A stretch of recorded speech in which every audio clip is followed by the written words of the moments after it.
So last night after my live stream, I actually received a call from Professor Gertis, and we were speaking about the conversation that he shared and I shared between Vladimir Putin and Archbishop Kirill there on the Christmas celebration in Moscow.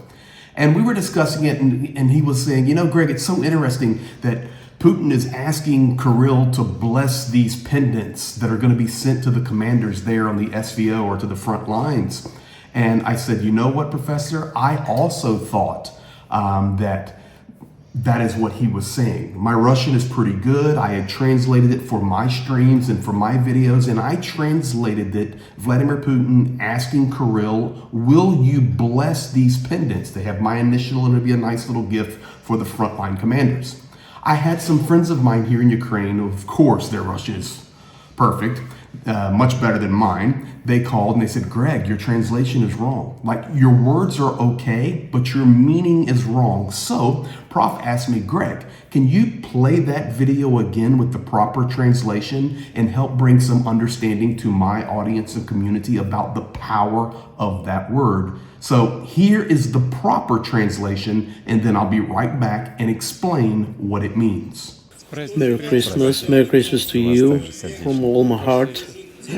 I wanted to ask you to holify these cross pendants and the icons which we plan to give as a gift to all our commanders who are on their duty, having special task of protecting, defending our country.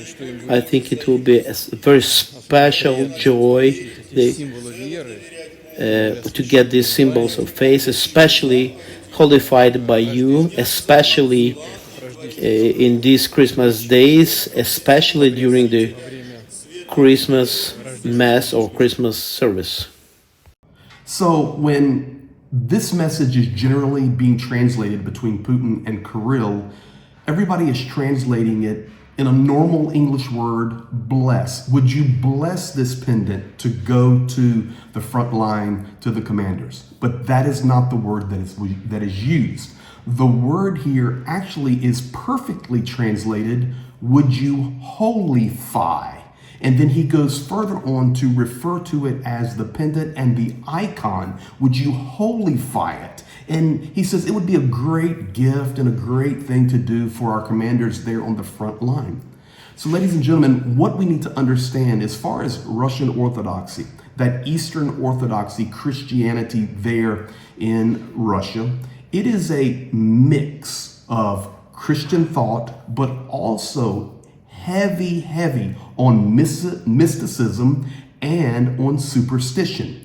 So literally, what Vladimir Putin was doing with his little smirk and Kirill with his smirk was asking the Father, would you holify these pendants? I've put my initials on them. I've signed them. Now, if you would holify them and these icons, we'll send them to the commanders. And ladies and gentlemen, they actually believe in that mysticism mixed up ideology of their version of Christianity, that this becomes like a superpower, like, you know, wonder powers, and they hold and carry this icon, and it's like a protective bubble and a protective shield because Archbishop Kirill has holified it and Vladimir Putin has put his initials on it.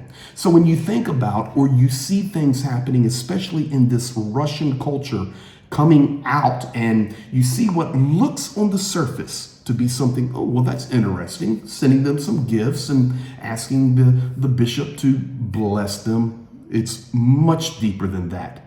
You're dealing with an ideology there on the mixture of religion and the state and mysticism and superstition, and what we receive from it is pure evil. Make no mistake about it. Thanks, Prof. Have a great day.